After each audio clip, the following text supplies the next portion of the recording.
Okay. We'll see what happens. All right. Hi, everybody. Come on in. I'm Shivan Sarna. I am the founder of Chronic Condition Rescue. I wrote a book called Healing SIBO. I have 11 summits under my belt. We just wrapped the New Science and Wisdom of Menopause Summit, and that was incredibly received and so helpful. And one of my dear friends is here today. Thank you for the sponsorship for that summit, by the way. It was very helpful. Let me keep costs down for our clients and customers, is Stephen Wright. And Stephen is someone who's helped me get the word out in my business since like day one in 2015. He, by training, is an engineer. He has his own gut health history and trauma and recovery. And he's also one of the smartest guys I know when it comes to supplements and the body and how they work and what does really what you want versus like, that company's just throwing some stuff in there. I get it, but it's like a sprinkle fairy dust versus like, here's what you want to think about in terms of getting higher concentrations, like that kind of wonderful analytical mentality. He's also helped thousands and thousands of people with their own gut health through his website, an OG of getting gut health information out on the internet, like way back. So with that being said, today we're going to be talking about the missing molecule. And at some point, if you have a question, pop it into the Q&A box, not the chat for me, if you don't mind. The rule also is be nice or be gone. So usually we don't have problems with that, and we'll take it from there. Okay. Hi, Stephen Wright. Hey, Shivan, thanks for having me. Glad to have you talking about this. Okay. So, dude, what's the missing molecule? Like, let's get Well, I mean, we can't just say it right away. I mean, I feel okay. like Okay. we have to Okay. set a little context. Set a little context for us, please, about how we can actually get better gut health and address the ever elusive and difficult, except you know how to do it, treating leaky gut. What if we're constipated? What's up, my friend? Yeah. Yeah. So, I mean, I rarely, if ever, say there's one thing, like one magic prescription, one magic supplement, one magic diet. In general, that type of thinking is categorically false usually. Um, That being said, there are a few one things, right? Like I think we all agree that vitamin D and vitamin D3, your vitamin D levels, is like one thing. Like it's pretty magical for universally recognized, people. I think most people can kind of believe that about magnesium these days. Now, I think the word's out about the crazy levels of deficiency in magnesium and how hard it is with our current state of our soils to get that. Um, I would argue that the one thing in the gut is butyrate, and it will be the focus of the next 10 years. So, like everything you hear from here on out, yeah, there's going to be awesome breakthroughs in IMO and methanogens and everything that's happening in the SIBO world. Um, and while that all these breakthroughs are happening, eventually all conversations will lead back to butyrate in the gut. That is where the research has been going for the last 15 years, stronger and stronger and stronger. And then there's new research pouring out literally every month of like literal studies that I've been like just hoping, like praying somebody might do someday are finally starting to be done. And in general, the all roads lead to butyrate, whatever conversation we're having. And so I think the beauty of that is it's simple, it's something to focus on. Of course, there's immense complexity in what is butyrate, how do we get it? Do I have to supplement? Do I not have to supplement? How should I categorize this in my priority of my various gut health options from probiotics to whatever else? Times, yeah, right. And we can unpack a lot of that. And I hope that while we're unpacking that, the thing you take away is that I am selling you, and I am predicting, I've been predicting for over a year now that the breakthrough is coming or here in gut health, and it's butyrate, and it's very analogous with the Human Genome Project. So I don't know if you guys are old enough. Some people might be too young to remember, but like there was this massive push, billions of dollars were spent. We were going to decode the human genome. And when we did, medicine would forever be changed and all diseases were going to be eradicated and it was panacea. And then that happened and it was a Herculean task. And at the end of it, it was like, Well, turns out, right. yeah, turns out like maybe your genes account for 10% of your health outcome, maybe 15%. Like they're important, but it wasn't about the genes. It was about what the genes were doing. It was about whether they were turned on or not. The exact same thing has just happened in probiotics in the microbiome. We have been in a probiotic revolution, a microbiome revolution for 20 years now. Everyone had massive hopes, and I'm not saying breakthroughs didn't happen. I'm not saying that I take probiotics. I'm not saying that you shouldn't take probiotics, but I am saying that in general, the research has kind of been like theory to practice, taking into our personal lives on a day-to-day basis. It's kind of been like, It's like, kind of works, but like kind of doesn't. It's really confusing. And what we're realizing is it's not the probiotics that really matter. It's their metabolites. It's what they do for us, just like the genes. The genes matter, but what the genes are doing matters even more. The microbiome and probiotics matter, but what they're doing matters even more. Okay. I'm thinking metabolites. Like that's I think we toss that around a fair amount, but I would like that. What is a metabolite? Is it what the activity like farts out or poops out? Like what is a metabolite? A result of a byproduct of a biological function of a molecule? Yeah, yeah, exactly. It's like, stuff goes in to the cell, to the microbiome, to whatever it is, the bug, and then the other side. Okay. After it does its metabolism, Okay. what comes out the other side? And that's a bucket term for metabolites and also postbiotics. Okay. Because we hear about metabolites like with the Dutch test when you pee on a piece of paper and you let it dry so you can see your hormonal metabolites. So, okay. The downstream Right. of the process that Okay. happened, usually related to some sort of, chemical metabolism or something, Okay. cellular metabolism. Perfect. Just because I want to make sure everyone understands like that baseline definition to the best of all of our ability. Okay. So, so the word butyrate, what is it exactly? It's a molecule.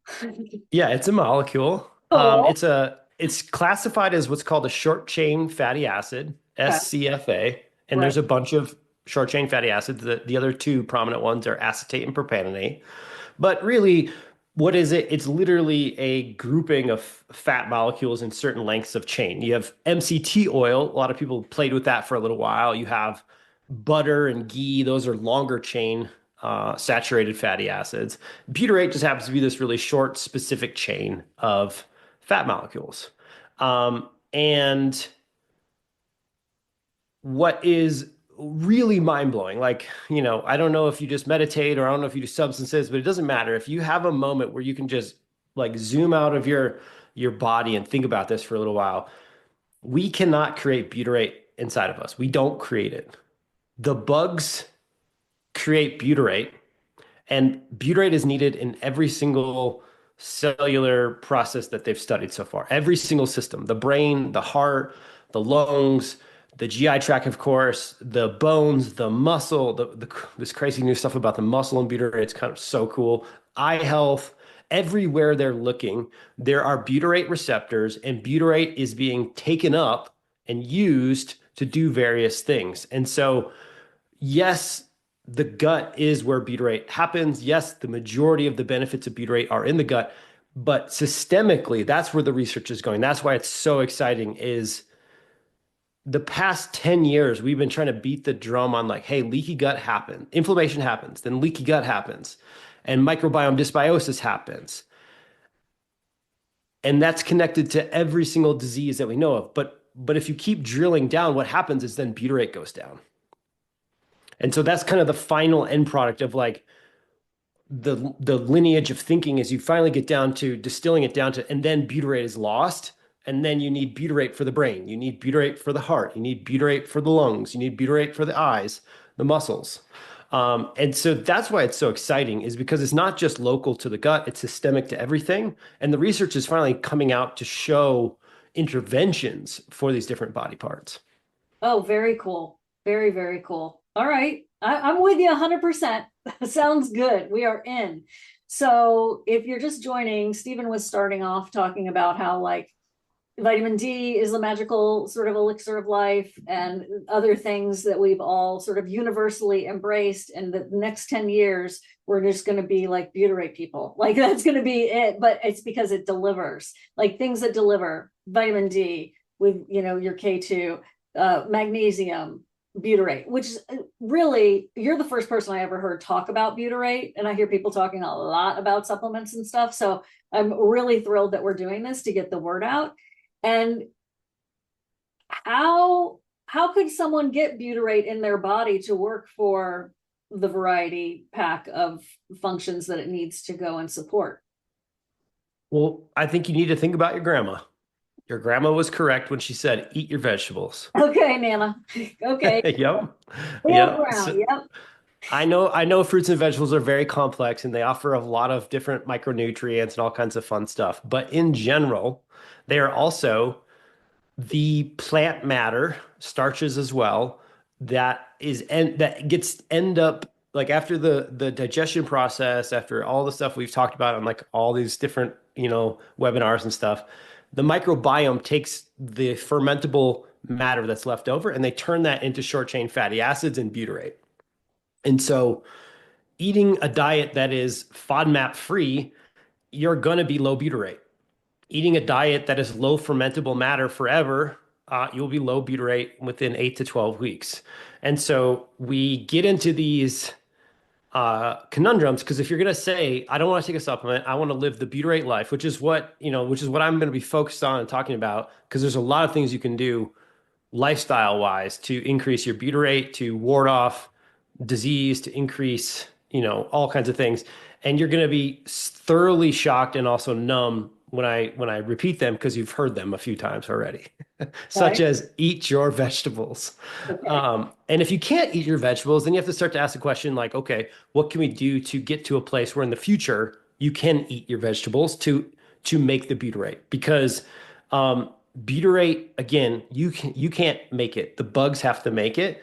And so if the bugs aren't happy and healthy, you are not going to be happy and healthy. And that's like the microbiome connection, right? That's where we say like if you have a dysbiotic microbiome, which is found in every single state of disease that they've studied, then you have, more disease or more risk of disease.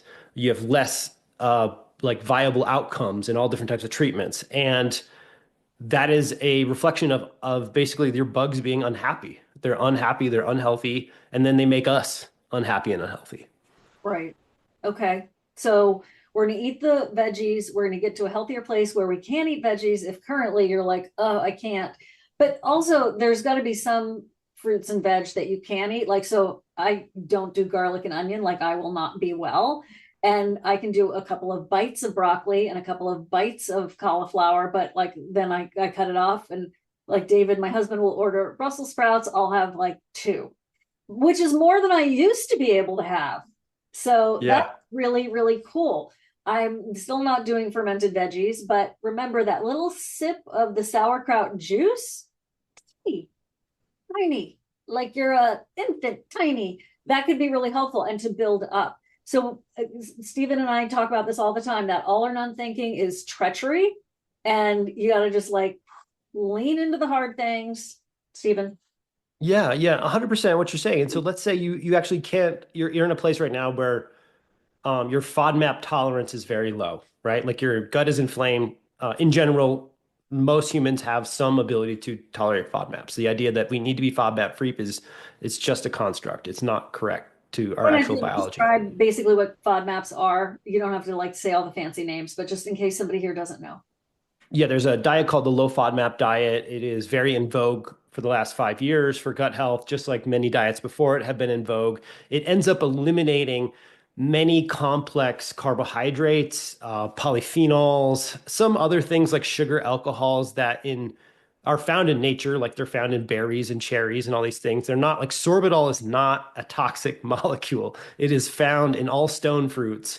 It's just that if we put sorbitol in a bunch of processed food, if you have like a bunch of gum or mints or things like this, it can overload our receptors and cause diarrhea, upset, pain, bloating. And so that's true. Basically, the this Australian group kind of mapped out all these foods that had high potential for fermentation or causing sort of GI disruption because it doesn't go through normal digestion pathways.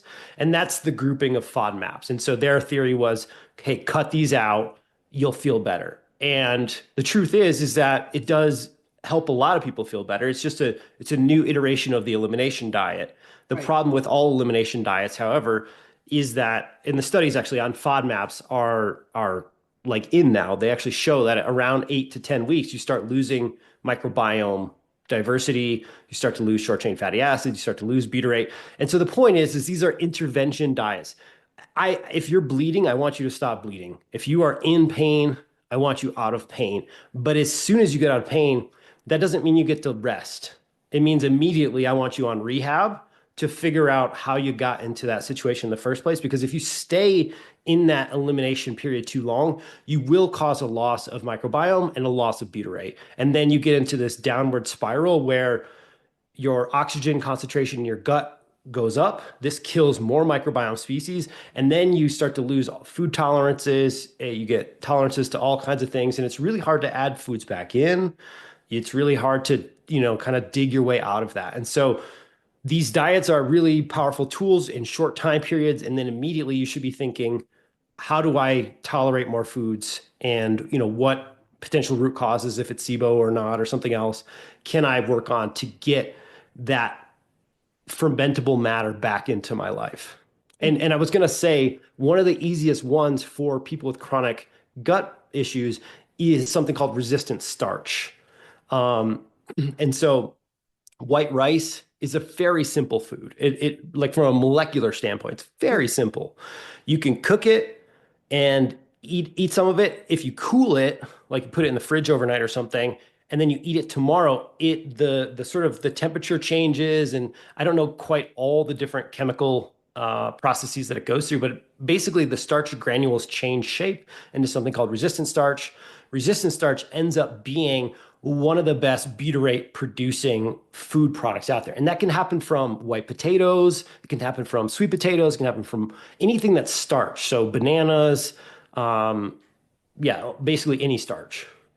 And you have to go very slowly on this as well, right? Because yeah, oh, that sounds great. I'm going to go cool my rice. I'm going to have a big bowl. I would not do that. I am not a doctor. I'm just telling you from my own personal experience and working with 30,000 people in the Facebook SIBO SOS community and da la la. Here's the thing. Think of it like that sip of the sauerkraut juice, right? Like it's serious. Like if you've ever eaten something and you instantly blew up from SIBO or whatever, small intestine bacterial overgrowth or whatever, like you've just fed them and they've fed and now they're off gassing, right? They're farting. So resistant starch is super, super powerful. I love that we're talking about this, but please go slowly. That is my advice to you. 100%. Yep. Okay. Okay. So if you're saying So, starch is cooler, eat it the next day is better, we're not saying it's better. It's different. right. Some people will have a histamine response and be very unhappy. And you said it was better. It's not better. It's different. It's different. So I know people who will like go to the Chinese restaurant, get their veggie stir fried rice or whatever, and they're eating, and they will take their portion that they were going to do leftovers. They will instantly put it in the freezer when it is still hot, so it doesn't cool, to create the change that Stephen just talked about. So it's fuel for the butyrate. Okay, go ahead, Stephen. I'm glad we're talking about this. So good. Yeah, yeah. Well, I mean, the beautiful thing is that again, if we're in a healthy state, right, we are eating a diet with polyphenols. Polyphenols are the brightly colored fruits and vegetables, the pigments in them. That is helpful to create butyrate. Resistant starch or parts of starch granules are fuel to create butyrate. And so if you're eating a diet that is partially plant focused, or I don't even know how to say it these days without getting somebody riled up about something, but like you have plant matter in it. Plant Um, prominent. what's that? Plant prominent. That's a good one. Oh, plant prominent. I like that. Okay. Yeah. So have all the the meat you want, have all the animal products you want. I am actually not advocating for either fully carnivore or fully vegan, are both the same sort of dysmorphias in my opinion. What we know from the literature is that to create butyrate, to create a healthy microbiome, we want a diverse amount of plant matter. And that includes herbs, that includes fruits and vegetables, that includes starches and tubers and things like that. And so the reason why ultra processed foods, even like I'm super guilty of like, Simple Mills gluten-free crackers and a gluten-free pizza when I'm really stressed on a Friday or something. The reason why those foods can be so damaging is they strip out a lot of the molecules that actually would end up feeding the microbiome and feeding the butyrate. And so, eating a diverse diet is extraordinarily important to being a healthy human from a microbiome and butyrate place. If you can't eat that diet, then you want to be thinking about what can I take to help me tolerate these foods more? And that comes in around, digestive enzymes like holozymes, stomach acid, potentially bile, but bile is basically fat, so it's not as big of a thing. It's mostly enzymes are usually the issue with FODMAP tolerance and sort of plant matter tolerance. And if you can't get out of your cycle because you've been on these elimination diets, doing your best to heal from whatever gut condition it is, and you want to get back out of it, the great thing is there's been advances in butyrate supplementation that now make it way more potent, way easier to supplement with it, and keep your levels high in times in which you can't be perfect. And I mean, I don't know anybody who's perfect. No, and a lot of people who have attempted to be perfect, certainly, and like are in that top percentile of perfection. Listen, if you have a question, pop it into the Q&A box. Jan, I usually don't address the chat, and I didn't say that before, so it's just too distracting to do too many things. And I used to have a support person with me, but I don't anymore. And Jan just commented, my understanding is that cooked rice and potatoes will turn into resistant starch if they're cooked and then cooled overnight. When you say cooled overnight, I just want to address, I want to make sure you're saying put in the refrigerator. Do not leave your food out because bacteria will grow on it and you could end up giving yourself food poisoning. And that is one of the number one underlying causes of IBS and SIBO. So just want to you're saying the word cooled. So I'm thinking you're putting it in the refrigerator. Yes, right, refrigerator, right on. Different people have different, like there's some people that are like resistant food starch, like that's the thing, I'm a resistant food starch like expert. So that may very well be true. I can get a reaction if my food in starch is cooled at like for half an hour. Like that will be enough resistant starch to set me off in a way that isn't appropriate if I eat too much of it. So I want to get to what you're talking about, Stephen, about the new science that has emerged about how we can supplement with butyrate. And I know you have a very special formulation. The thing is, guys, is that I bring Stephen on to talk to us, and this is the first one we've done this year. It was like we did it almost every month the last 2 years, and I've been missing him so much. So I'm so glad you're here. Both you, Stephen, as well as those of you who come, because I want you all to know Stephen and his company, Healthy Gut. And we do have a coupon for you, and I'll put it in the chat, and I also have a goodie for you if you order during a certain time period here. But Stephen has very, very high standards with his engineering background and his own value system. And so like his digestive enzymes are like my favorites. And I want you to know about them. They're called Holozyme, rave reviews. If you ever do buy anything from Stephen's company, The Healthy Gut, you actually have access to his private Facebook group, like where people are in there talking about the supplements and dosage and all that. They're like granular about this brand, which is super helpful. And you've just got a lot of like support, a lot of support. And if you ever like, I don't think this works, this is not, I went to the end of the bottle, it really didn't work for me, he's got a great return policy, please use it respectfully and not uncoolly. Okay. DBJ, don't be a jerk. Okay. Because it happens, people, Yeah. I trust my community to be extremely respectful and honorable, just the same way that you are, Stephen, and I appreciate it. So what is this new science? Yeah, so I think what you're saying, I think is really important. Part of what I hear you saying about me, and I take this very serious, is theory to practice. Basically, there is like thousands of cool compounds in mice that when you take them to humans, the mice studies don't translate to human outcomes. And then there's hundreds, probably maybe thousands as well, of cool human studies that when you take them into a human life, like an everyday my family life, my work life, my regular life. Like I actually have stress. I don't just live in a hospital setting.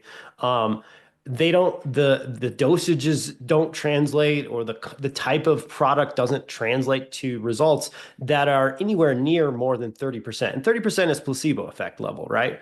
So if you get 30%, most companies are willing to put it out there at that level because it's like, well, at least it's placebo. My bar is a lot higher because number one, I don't have time to mess around in my own life.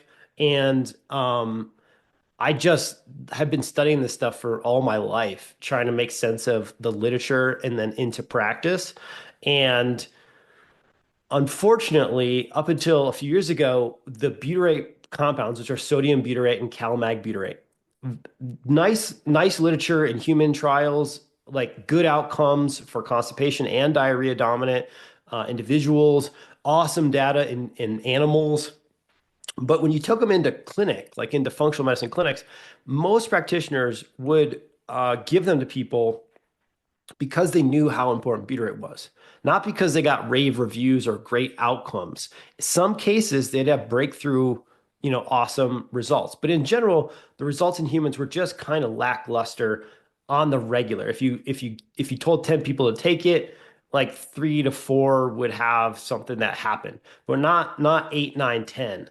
And so what happened over the last few years is companies and scientists were able to harness a different molecule of butyrate called tributyrin. And those metal linked butyrate, so sodium and calcium and magnesium are mineral and butyrate connected. Tributyrin is fat and butyrate connected. And what that does is it means that the butyrate needs a little bit of a digestive enzyme called lipase to break apart and then be absorbed. And the beautiful thing about that is it ends up becoming like time released. The other ones, the mineral connected butyrates, are immediately absorbed as soon as there's a sodium opportunity or a calcium opportunity or magnesium opportunity. It gets pulled right into the body. And then there's a gradient where you can't have too much sodium. I don't know if you've ever like messed around with weird stuff like I have, but I've done different like salt loading protocols and sea loading protocols. And just because I'm a glutton for punishment to see what happens. And I mean, just like if you pour salt on your yard, you'll kill your grass. If you pour too much salt in your gut, there will be effects, and they're not always good. For me, they lead to spending hours on the toilet at a certain concentration. And it makes sense because sodium can kill things at certain concentrations. And so tributyrin is this molecule that's, in my opinion, safer. The data would suggest potentially safer too, as far as how much you can dose it per day, and more effective in that it coats the entire small intestine and hopefully down into the large intestine if you have some awesome capsule technology like we do at Healthy Gut. Okay, so what's exactly in your Tributyrin-X? It's that molecule and the lipase and the cool delivery system. Is that true? Well, the lipase is inside your body. Oh, So okay, gotcha. yeah, yeah. Ours is just an enteric capsule, a patent pending enteric capsule, and that just means that it is not affected by stomach acid. It's affected by pH. So the stomach is going to be, hopefully a 2 pH, a 3. If you have worse stomach acid, you would have a higher, like 4 or 5. But in general, the pH inside the small intestine is higher. It's, 7, 8, somewhere in there, 6 to 8 or so. Um, the capsule doesn't begin to break apart until a pH of 7.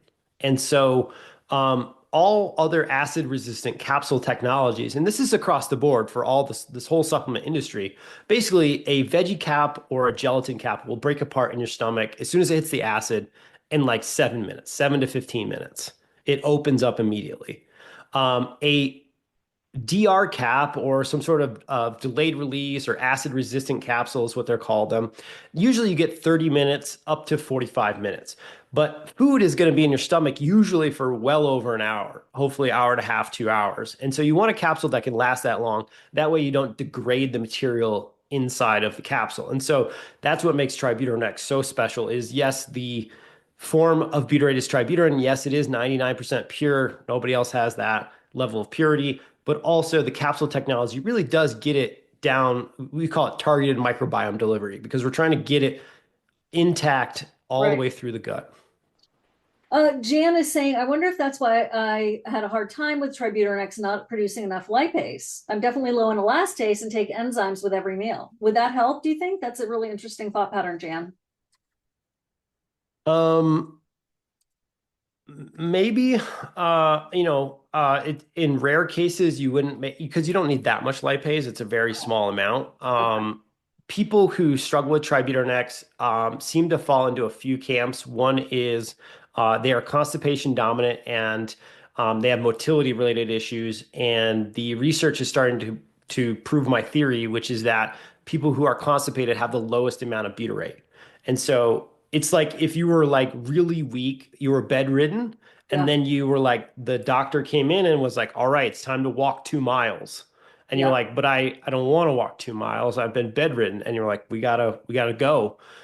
You're starting from such a low place that any activity is upsetting to the system in a way that feels like you maybe should stop or you should put it off. And I'm not saying push through a ton of pain or anything like that, but I am saying for constipated people, the research is starting to show that potentially you have the lowest levels of butyrate, which is why the motility is kind of messed up. You introduce butyrate in the system that's optimized. It's keeping you healthy at low butyrate levels as best it can.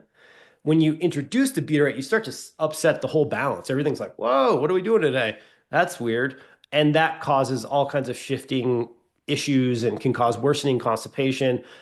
People who are able to modulate through that using magnesium, using prebiotics that feed butyrate, help things along, even stool softeners, they're usually able to continue to titrate up on it. And then in 8 to 10, 12 weeks, they start to report spontaneous bowel movements and other really cool breakthroughs.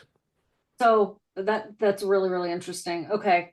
Um, are there any supplements that can be what supplements can be taken with Tributyrin-X? And by the way, I put the code and the coupon and all that in the chat. And which do you suggest to not take together? Hi, Dusty, with Tributyrin-X.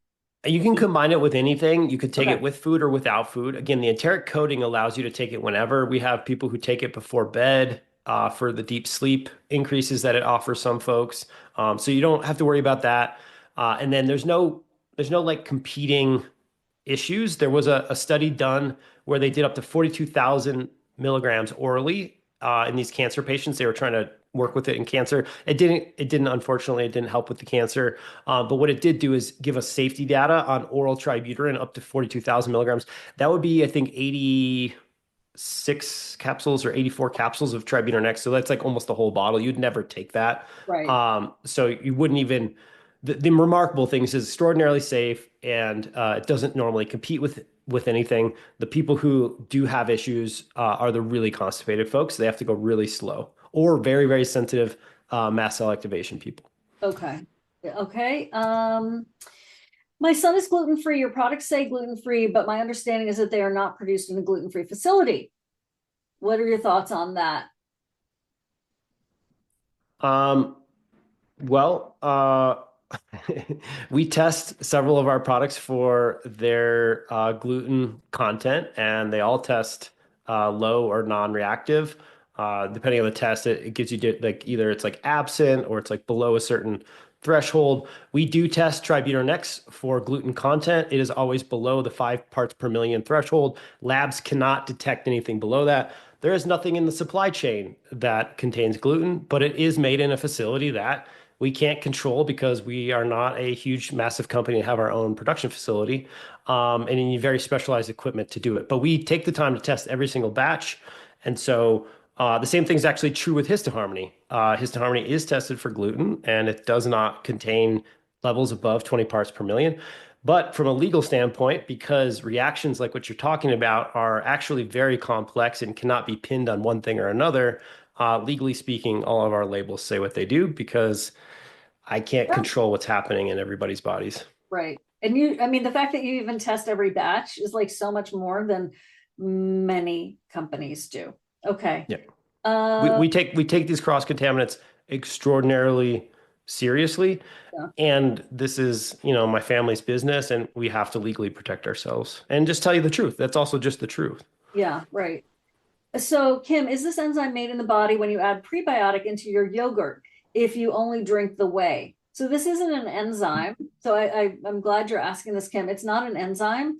What you're talking about is like a probiotic, and so that would be totally different. Maybe you're making your own yogurt, which is so cool. That's fantastic. It's just different. It's different. Okay. Are there tests to tell you if you need butyrate? Yeah. Yes and no. It's like a lot of things right now in functional integrative health. So there are stool tests. Basically, the short answer is there's no one definitive test. But you can get a really high quality picture. There are fecal butyrate tests that come on certain stool tests. So not all stool tests offer fecal butyrate levels. And there is a strong disagreement in the scientific community about how relevant fecal butyrate is, because in general, the butyrate shouldn't be coming out into the toilet. It should be being used inside the body. So the question is, if it's in the stool, what does that actually mean? Is it we don't really know without layering in microbiome data.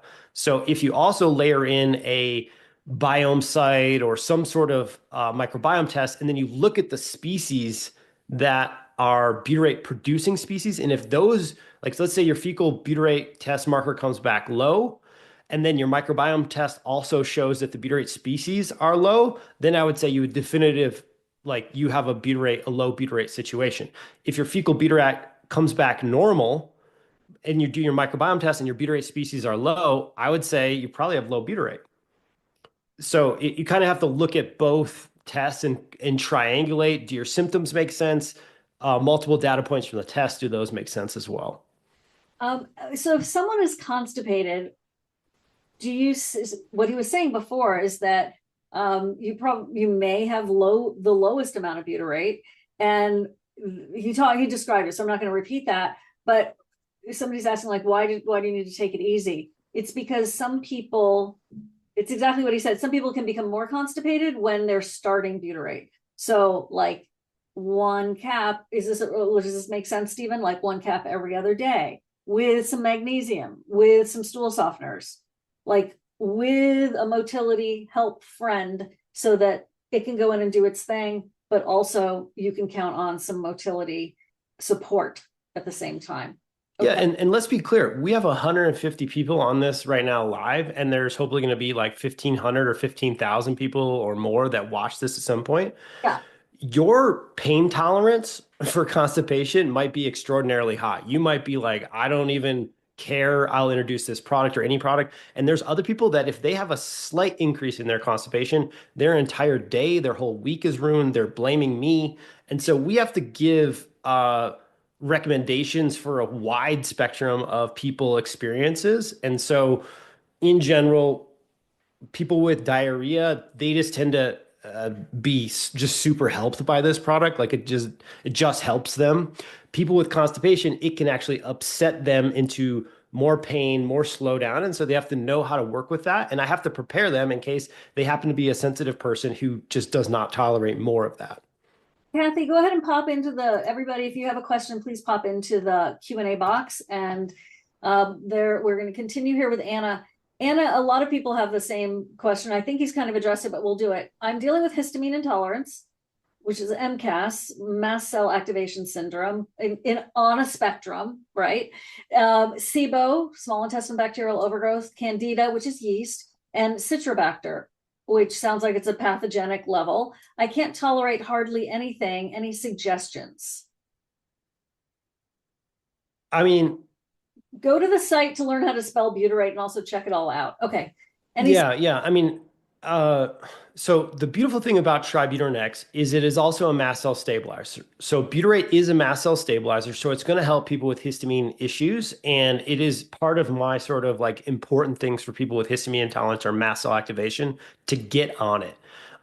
It is very helpful for stabilizing the mast cells.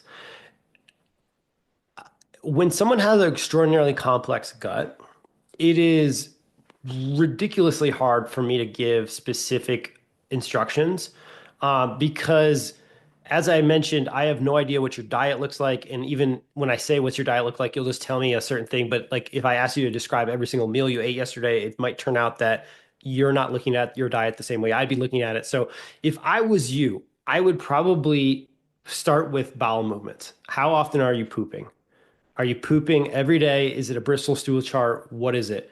And then start optimizing for that. So if you're going too much, Tributyrin-X would be a perfect add-in for all those issues immediately. If you're going too little, and depending on what your supplements are going, I might say start with HCl guard, check you for low stomach acid, because if that's going on, that correcting that will help with SIBO and candida and bloating and motility and everything.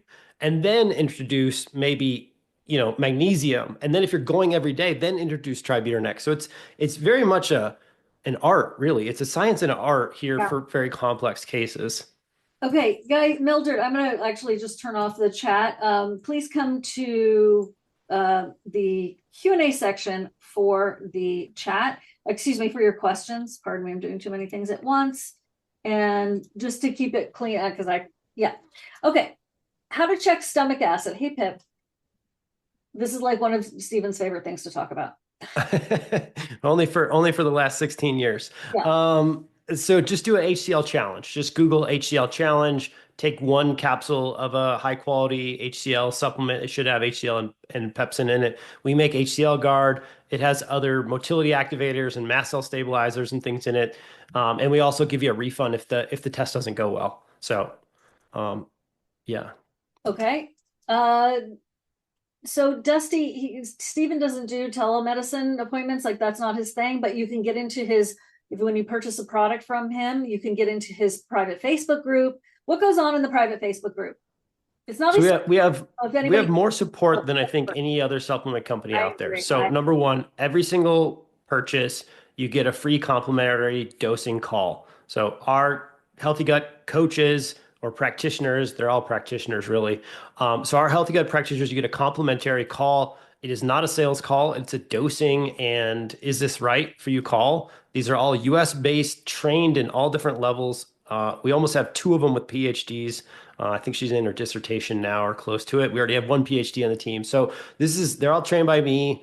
And many of them have had really, really long health journeys to get there. So you can also just call our phones and set up an appointment that way.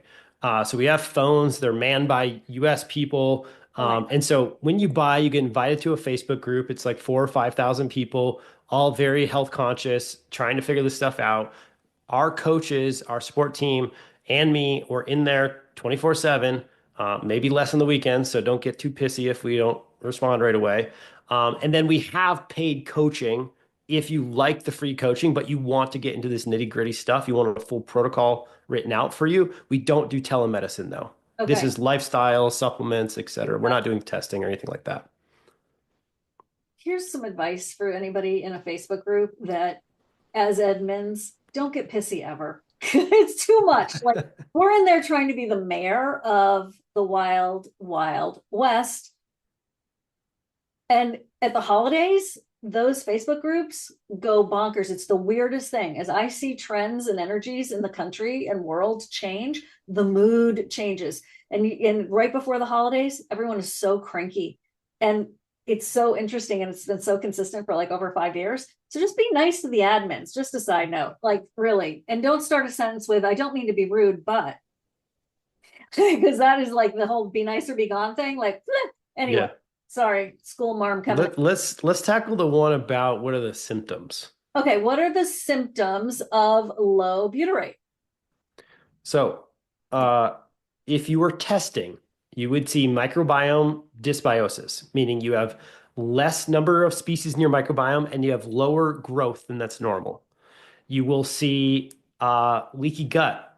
You will see endotoxemia or endotoxins like LPS going through the gut wall, causing inflammation and immune dysregulation. This usually feels like or looks like in practice food sensitivities that don't seem to go away. environmental allergies that you were not born with. You started to become more sensitive to pollen over time. You started to become more sensitive to dander or mold or whatever it is over time. These are like collected um, intolerances, if you will, over time. That suggests leaky gut. It suggests mucosal membrane destruction, microbiome dysregulation, and then immune dysregulation. On top of that, uh, if you have low muscle tone, like you have a hard time gaining muscle, that's related to low butyrate. Um, the coolest thing is there's a study that just was released on Parkinson's, and Tributyrin-X does not treat Parkinson's. It's extraordinarily close, slightly different than the product that was used, but they used Tributyrin at 1,500 milligrams a day, and they saw a 20% improvement in symptoms, and they saw the butyrate going from the gut to the brain using PET imaging. Coolest. Finally, they proved it. They put radioisotopes in these people, tracked the butyrate all the way to their brain. It changed how the brain was firing. So I would argue if you have inflammation, histamine issues, food issues, if you have motility issues, meaning diarrhea, constipation, you have part of your complexity to restoring your body is recovering your butyrate function. If you are not able to eat the foods that feed butyrate because they cause you pain, or if when you eat them, your butyrate levels do not respond because your oxygen levels are too low and the butyrate species won't grow, you'll probably need to supplement. But the other things you could do every single day is get outside. Exposure to sunlight and exposure to the outside air is associated with higher butyrate. Also, exercise 30 minutes a day of some sort of vigorous walking, like you're not out of breath, but you're like walking at like a slightly more than a slumbering pace, or actually exercising increases butyrate. Just the act of exercising. So remember I said at the beginning, I said there's really boring ways to keep your butyrate levels up. Yep. It's really annoying. Yeah.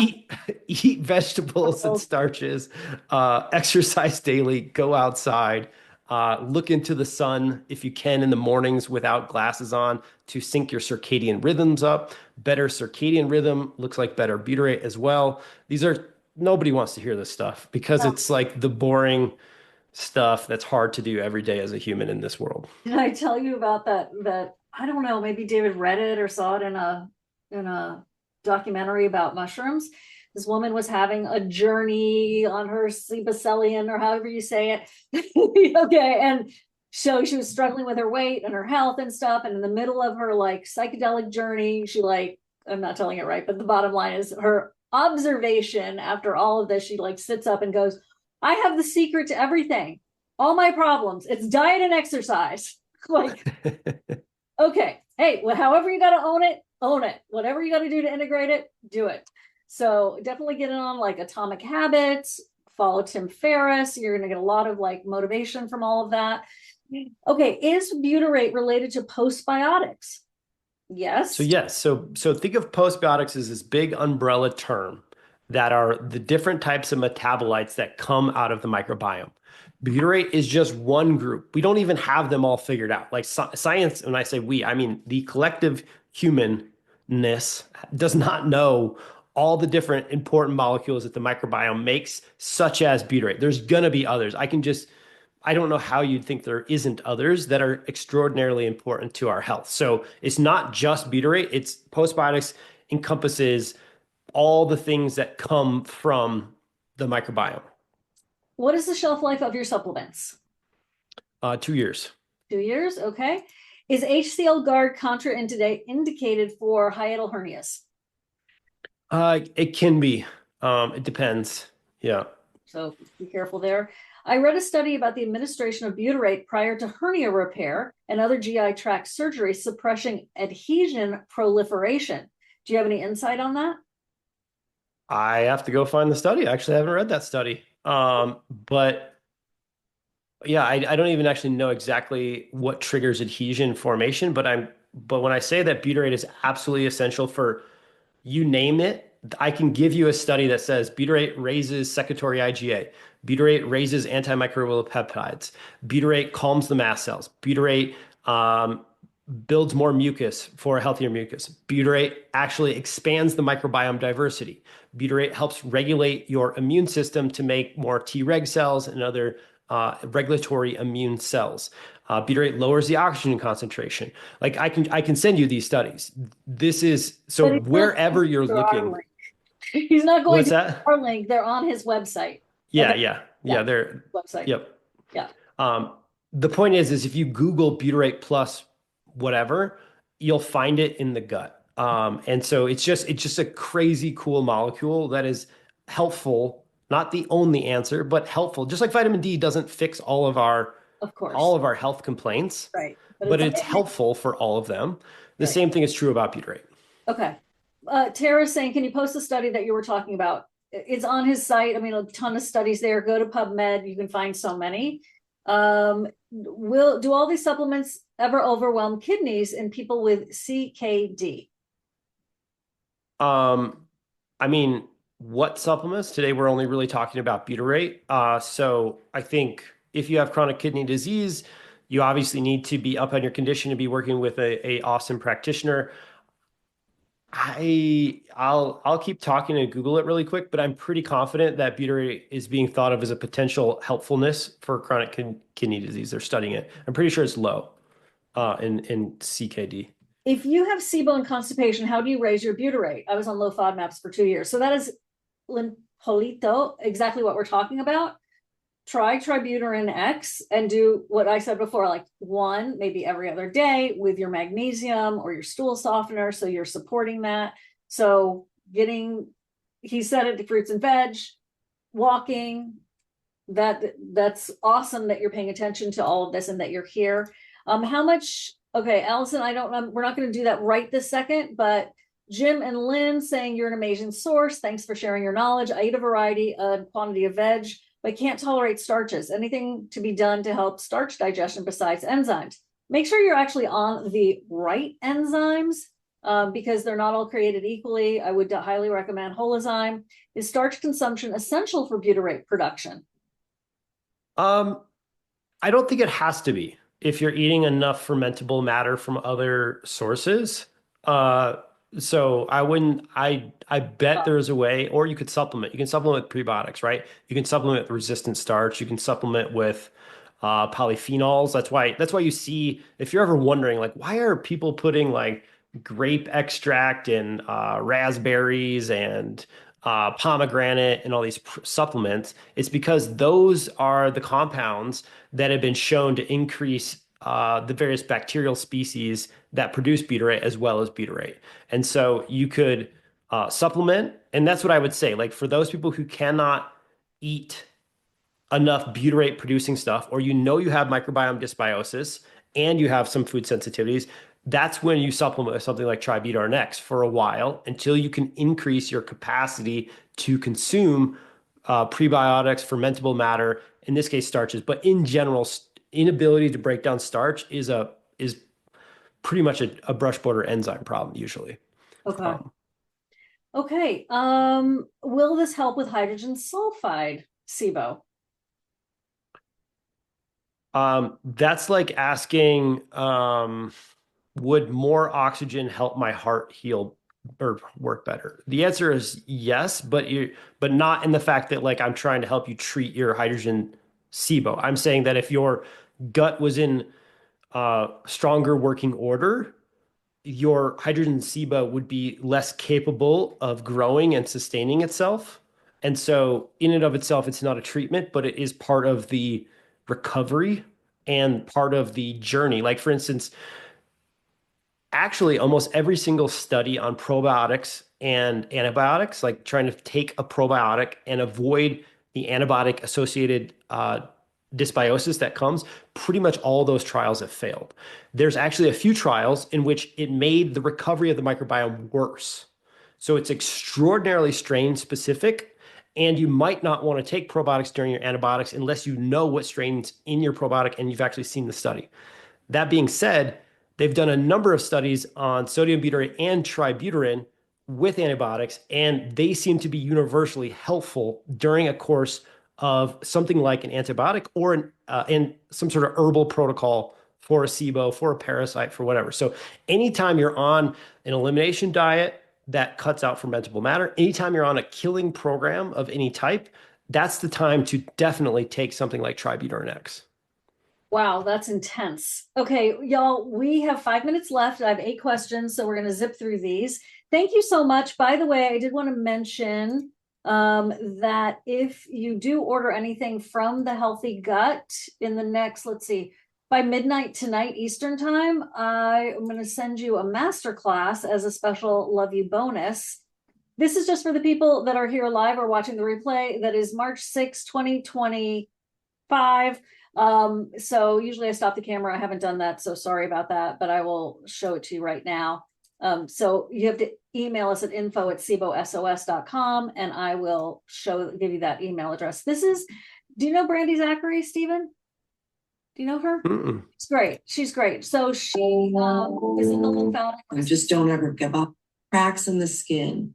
A lovable beast. That's a side comparison. This is a masterclass you get if you decide to order anything from Stephen's company with my link before midnight East Coast time. And then you do have to, and then like, don't wait 3 days, like do it right away, please. info@SIBOSOS.com.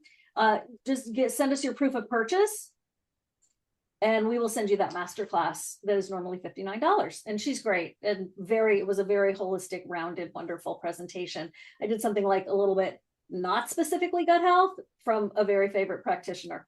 Okay, is butyrate, we talked about that. And if one has parasites, can they be eating your butyrate making bacteria? Great question. If yes, is it better to go on parasite eliminate protocol before building up the butyrate in the gut? No, I would say you always want to protect the health of your gut, and butyrate is the one molecule that helps with all those different layers of your gut. Like I said, literally every layer of health in your gut is supported by butyrate. So no, I don't see a world in which you're staying away from it or avoiding it in some sort of scenario like that. Okay, the coupon works in the USA, around the world, but the shipping is not international. So free shipping on US orders, that's why it said that, over 125, and use coupon code SIBOSOS. How's it going for Canada these days for shipping? Well, we can ship there. Obviously, there's There's a fee. Yeah. Yeah. Yep. Okay. Can I buy your pills in Europe? There are a few dispensaries. I think you might need to work with a functional provider in Europe to get them. We do ship to Europe. It is obviously, I think it's $24.95 to ship there because it's expensive and oftentimes we lose money on that. But we try to make our stuff available if we can ship there. The coupon is SIBOSOS. Yeah. And I did post the CKD study, like the first one that was in humans, in the chat there. And my only point being is that you can literally, with Gemini, the Google search AI, or any of the other AI tools, like you can literally just search whatever you're concerned about. What about parasites and butyrate? And just search that, or tell me about the studies related to adhesions and butyrate. And like the AI stuff is like pretty phenomenal these days. Like pretty good at that. It's obviously very technical reading, and part of what I think my role in this world is to try to like break that down so it's understandable for people who don't read this stuff 24/7. But if you're wondering, the knowledge is right there. It used to be hard to find, but with AI search, it's pretty easy. And when the prompt, you can say, I am a lay person, please translate it for me into layman's terms and see if it helps. A is trying to order, coupon code not accepted. So what's this? Support at Healthy Gut is, if you're having trouble ordering, just email or call. Yeah, it could be a million things. Yeah. Okay. All righty. Sometimes people have different browser blockers and different. Yeah. So there's all kinds of things that could be happening. But we do have, like I said, US based agents. We are here to be a family business and support you just like your local, awesome company that you deal with. Jim and Lynn say most helpful health hour in my recent history. Excellent. Awesome. Thank you so much for sharing that. Estimate on when today's call will end. Okay, it's going to end within the next 5 minutes. The question, can't handle HCl, gaping hole in esophageal sphincter. I'm so sorry. It's always open. Oh my gosh, I get intense pain and burning immediately. Any suggestions for another approach? Well, digestive enzymes would be my backup there, would be to use double the enzymes, and then work with the practitioner, see if you can get that closed up. Anything you can do to support your mucosal membranes, things like BHRT or DGL can really help restore mucosal membrane health. How much this is rando, how much K2 do you need to supplement with D3? I mean, the jury is kind of they're fighting. The courts are fighting about that. I would say what you definitely want to make sure is that it's a natural form of K2. The jury is not out on that. Any synthetic forms of K2 perform differently in the body and potentially not good. But a lot of companies have natural forms. We definitely want to make sure it's a natural form of K2. Okay, great. In my quest to help my chronic bad breath, my oral condition is very healthy. No disease present is confirmed by my hygienist. Stand by. Did she take a swab, a sample of your saliva and put it on a microscope? That is extremely important. Not just like, oh, your mouth looks good. You need to know about what bacteria and what strains and spirochetes and the kind of thing are living in your saliva. So that is very different than, hey, you don't have periodontal disease. So you need to have that spit on a slide. You have been seeking help. That's great. Learn that leaky gut and IBS can be part of the problem. Yes. I've read that lactobacillus and bifidobacterium species 1/1-10 billion CFU will help the gut and improve halitosis. Comment, please. I would say is awesome that you are going down this track for bad breath because I do believe it is related to your gut. In many ways, bad breath or any odor problems actually can be related to your gut and your level of health or lack of health. So it is a great journey you're on. The way you're phrasing that question, unfortunately, is what I was talking about with the probiotic revolution is over. And it didn't really get what we wanted. So you would need to search the actual strain, which is, it'll say Bifidobacterium infantis 1223 or something. And then that's the strain is that last part. If you just say lactobacillus or bifidobacterium, they are not, we're talking about like extraordinarily wide spectrums that can actually hurt you to spectrums that can actually help you. And so that's why you should not use a product that does not have the strain listed. And then you should take the strain and go to an AI tool and say, has this been studied in halitosis? And if it hasn't been, that product's not for you. And so the idea that you can just take any lactobacillus or even certain lactobacillus, like just say lactobacillus rhamnosus. You can't just say all lactobacillus rhamnosus is helpful because it's not true. Right. Okay, guys, the time is up. I thank you all so much. If you want to find out what strains have been studied for what condition on humans, go to our friend's website, Probiotic Advisor by Jason Harlach. For 24 hours, you have free access. You just look at it, it's Probiotic Advisor. I'll let you take it from there. But to Stephen's point, like you can literally say halitosis, and he's got this amazing database where he will show you the strains that are commercially available. He doesn't always have the strains that are not commercially available because he doesn't feel that's practical. Like, yes, here's a strain, but you can't buy it. Also, if you do find a strain that you're interested in, I do think that eBay has an interesting resource for overseas medications that I'm not vouching for the validity of, but they do have a good screening from the last time I heard. So sometimes I can get stuff on eBay that's like not available in this country. Don't ask Stephen about buying things from other countries. Do not do it because he is like the most unique and creative, crafty. I'll get it somehow. eBay's, I think, a really good way to go. And on Amazon, do you sell things on Amazon? Not with our discount and free masterclass, but you do. Okay. Yeah. Anything sold on Amazon comes through us. You can trust our products on Amazon as long as it says sold by Healthy Gut. But yes, they're going to be more expensive. By another person, sold by Healthy Gut. Yeah, they're going to be more expensive and the coupon don't work. That's right. Does methane dominance connected with butyrate deficiency? Allison, I'm so sorry you have that. He was talking about that a lot. So I would just suggest going very low and slow and pair it with a motility agent. Pair it with something that you know helps get you pooping. And will you ever make your Tributyrin-X with a veggie cap and not gelatin? So yeah, people ask all the time, why is it not in a veggie cap? How come there's sorbitol, which is the sorbitol that's in a capsule is less than half of a cherry. Okay. So it's Yeah. like minuscule amounts. And uh, again, our belief is sorbitol is a natural product of nature. It's a natural known compound. The only way to make the veggie caps work is we'd have to use specific agents that are chemicals. Like we'd have to use non-natural agents to make the enteric coating.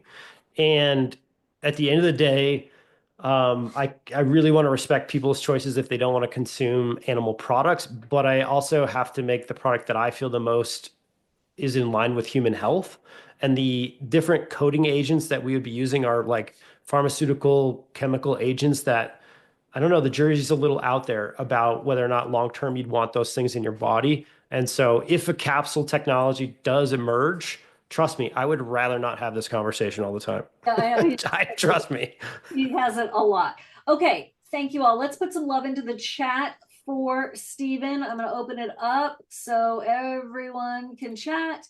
So we would love to get your feedback, any aha moments into the chat. I would love to hear from you. Attendees can chat with everyone. Yeah, pop it in. I see some hearts and some celebration, little party hats, and cute.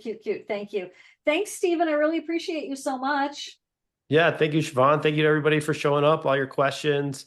I love these things. And so it's just great to try to help people and talk about, the latest research.